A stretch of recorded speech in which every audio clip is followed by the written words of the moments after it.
Assalamualaikum warahmatullahi wabarakatuh. Allahumma sholli ala Sayyidina Muhammad wa ala ali Sayyidina Muhammad. Pemirsa yang dirahmati Allah, marilah kita simak ceramah dari Kiai Haji Abdullah Gimnastiar dengan tema penyebab sulitnya bertaubat. Sebelumnya marilah kita perbanyak sholawat minimal 1000 kali sehari, agar hidup kita penuh barokah dan mendapatkan syafaat kelak. Selamat menyaksikan. Surat An-Nisa ayat 110 sampai 112. A'udzu billahi minasy syaithanir rajim. Wa man ya'mal su'an aw yadhlim nafsahu thumma yastaghfirullah yajidillaha ghafurar rahima. Wa man yaksib ithman fa innama yaksibuhu ala nafsihi wa kana Allahu aliman hakima. Wa man yaksib khati'atan aw ithman thumma yarmi bihi bari'an faqad ihtamala buhtanan wa ithman mubina. Dan barang siapa berbuat kejahatan dan menganiaya dirinya sendiri, kemudian dia memohon ampunan kepada Allah, niscaya dia akan mendapatkan Allah Maha Pengampun lagi Maha Penyayang. Dan barang siapa berbuat dosa, maka sesungguhnya dia mengerjakannya untuk kesulitan dirinya sendiri, dan Allah Maha Mengetahui lagi Maha Bijaksana. Dan barang siapa berbuat kesalahan atau dosa, kemudian dia tuduhkan kepada orang yang tidak bersalah, maka sungguh dia telah memikul suatu kebohongan dan dosa yang nyata. Nauzubillahi min dzalik. Siapa yang tidak bisa tobat? Satu, orang yang tidak bisa mengeluarkan air mata tobat adalah orang yang sombong. Yang sombong tidak akan tobat karena dia merasa paling benar, tidak merasa salah. Orang yang sombong tidak akan pernah bisa menangisi dosa-dosanya karena dia tidak merasa salah, yang salah yang lain. Dua, siapa yang tidak akan bisa tobat? Yang ujub, yang merasa diri sudah berbuat yang terbaik, merasa diri berjasa, merasa diri paling berkorban.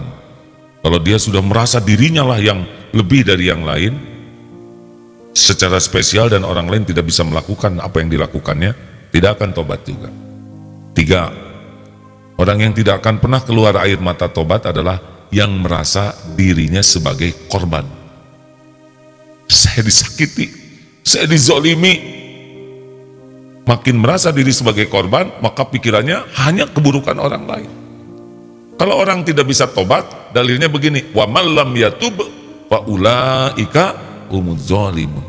Justru orang yang tidak tobat itulah yang zalim. Nggak ada cerita jalan keluar diberikan kalau tidak diawali dengan air mata tobat. Persoalan tuh nggak ada ujungnya, hadirin. Malah nambah persoalan baru kalau tidak diawali dengan tobat. Makanya orang-orang yang paling sibuk menyalahkan orang lain paling tidak akan ketemu dengan jalan keluar. Paling ngarang saja kita merasa jalan keluar padahal jalan yang salah, jalan buntu. Kalau kita disakitin orang, benar dia zolim, tapi kenanya kita disakiti pasti diundang oleh dosa kita sendiri. Ingat copet tadi ya. Kalau kita tahu angsa, kan lagi jalan dilodok, apa bahasa Indonesia, disosor angsa, kebetulan bukan. Itu ada kisahnya. Angsa nggak milih, hadirin. Saudara dipertemukan aja jalan belok ke gang ini, oleh Allah diatur, angsa galak diturunkan ke sana. Kurang wibawa, hadirin. Dikejar-kejar angsa tuh. Kalau dikejar Doberman ceritanya bagus ya nggak?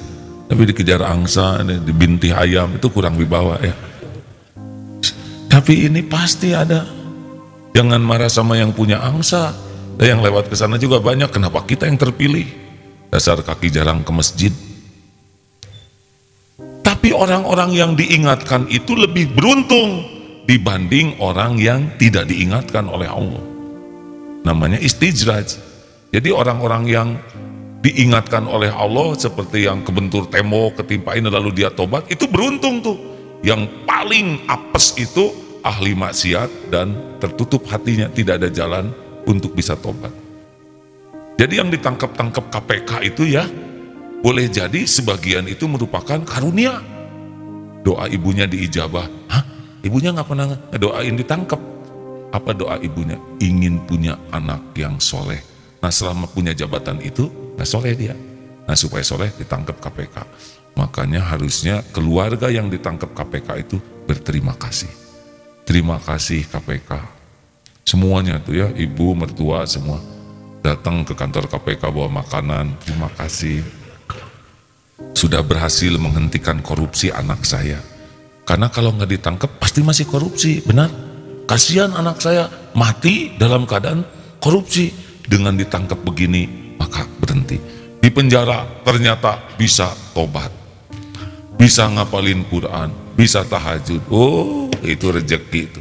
Karena ada tuh yang ditangkap KPK sekarang sudah hafal 17 juz, mungkin 18 juz sekarang.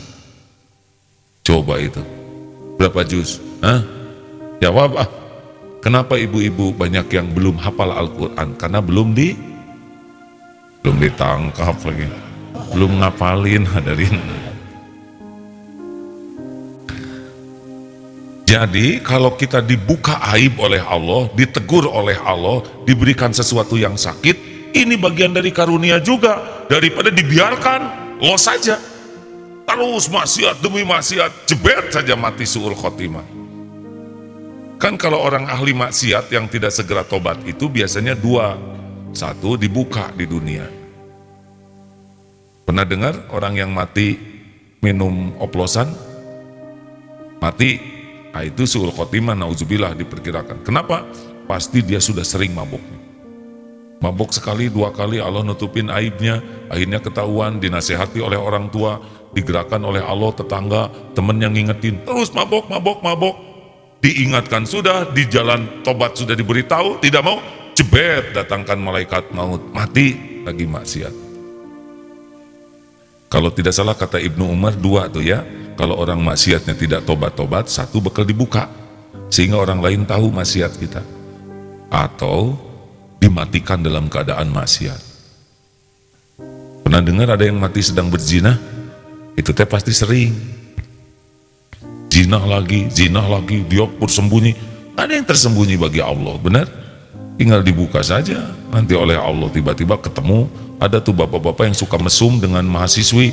Suatu saat pesen, pas sampai ke kamar hotel, papa ngapain kesini? Ternyata anaknya juga sama ngaconya. Ketemu tuh bapak dengan anak. Ada juga yang suka jajan lelaki, pas suatu saat ke tempat mesum, pas sampai ke kamar, istrinya ternyata di sana. Ternyata istrinya juga mesum. Dan jinah mah hutang, ya. Kalau tidak taubat nasuha, bakal kena nanti ke keluarga dan keturunannya. Na'udzubillah min dzalik. Jangan merasa aman. Semuanya disaksikan oleh Allah. Dan tidak ada yang jago. Wah, ini kita sembunyiin, nggak ada yang tersembunyi. Kalau Allah mau buka, itu kan ada kepala desa yang ngeres itu. Di sebuah tempat kepala desa ngeres. Dia naksirin mojang desa, potret, rusak HP-nya, bawa ke tukang servis. Tukang servis lihat, di-download, sebar aja. Ini Allah yang ngasih jalan. Kalau Allah mau ngebuka, pasti kebuka. Tidak ada yang jago menutupi dosa, tidak ada yang ahli menutupi maksiat, tidak ada yang mahir dengan teknologi apapun, tidak bisa. Kalau Allah mau ngebuka, pasti kebuka. Kenapa jadi pada tegang begini? Yang suka buka-buka situs porno di HP, diam di kamar, tidak ada yang lihat. Allah lihat tidak? Malaikat ikut lihat tidak? Catat hadirin, alas ya. di kampus, Bismillahirrahmanirrahim, di kamar, Allah tahu, bikin tidur lah, ketiduran, geletak, wuluh, jadi semua tahu, nggak ada yang tersembunyi. Ayo deret cepet, naik motor, tinggal dijatuhin aja HP kita, betul? Kebuka nanti semua rahasia. Ntar regang, naik talian HP. Bisa hilang dengan talinya. Ayo, ada tempat yang tersembunyi tidak berbuat maksiat. Ada yang tidak dilihat Allah, ada yang tidak diketahui Allah.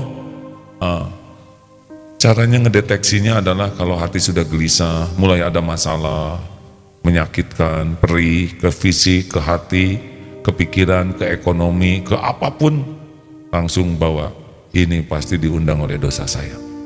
Daripada kita menangisi masalah, lebih baik menangisi dosa pengundang masalah. Tiba-tiba di sekolah dimarah oleh guru, ini murid bagaimana nggak bikin PR? Padahal kita bikin. Astagfirullah, tadi saya marah ke ibu, ternyata di sekolah sekarang ditegur oleh Allah. Nyambung tuh, setiap yang pahit, yang nyesek, yang getir, yang nggak enak di hati, itu ada garisnya dengan dosa kita. Ma asabaka min hasanatin famin Allah, wa ma asabaka min sayyiatin famin nafsik. Kalau kebaikan apapun bentuknya, Allah semuanya. Tapi kalau keburukan yang menimpa, itu dosa kita yang mengundang. Makanya sebelum keburukan menimpa, perbanyaklah tobat. Benar? Astagfirullahaladzim, ya Allah, ampun, ya Allah. Diurut dari pikiran, pikiran tengeres aja, astagfirullah. Turun ke rambut, diperbudak rambut, mau sholat. Tadi cukur mata, astagfirullah, ya Allah, astagfirullah. Coba sekali-kali dosa mata, astagfirullah, ya Allah, ini maksiat mata, astagfirullah. Tadi lihat, aduh, astagfirullah. Pas lagi camping, lihat sungai, ada yang mandi, wow, itu kerbau banyak ya. Nah, itu nggak apa-apa. Mata, hianat mata, ya. Surat apa yang hianat mata tuh? Surat Ghafir ayat 19 ya, silakan. A'udzu billahi minasy syaithanir rajim. Ya'lamu kha'inatal a'yuni wa ma tukhfis sudur. Dialah Allah yang Maha mengetahui pandangan mata yang khianat dan apa yang tersembunyi di dalam dada. Itu pasti itu ada masalah. Makin senang lihat yang tidak halal, maka yang halal jadi makin tidak disukai. Makin sering lihat WA segala macam, ngaji jadi males. Kan kayak balon, kalau diisi air udara keluar, diisi udara air keluar. Mata juga gitu, makin sering lihat yang haram, yang halal jadi tidak enak. Maaf ya kalau diulangi lagi yang cerita tadi pagi, boleh saya ulang? Ada yang belum nikah, punya calon istri, bilang sama Ustadz, Ustadz, sebelum saya menikah, di dunia ini tidak ada perempuan cantik Ustadz, selain calon saya. Ini semuanya jelek, yang ada cuma calonnya aja. Itu sebelum nikah. Nikah, beberapa tahun sesudah nikah, Ustadz, ternyata yang cantik bukan hanya istri saya, banyak wanita lain cantik. Sesudah beberapa tahun, sesudah beberapa puluh tahun, ngomong lagi, Ustadz, kenapa ya semua wanita cantik selain istri saya? Si Ustadz, bukan istrimu jadi jelek, tapi matamu sering melihat yang tidak halal bagimu. Kalau mata sibuk melihat yang haram, maka yang halal jadi jelek.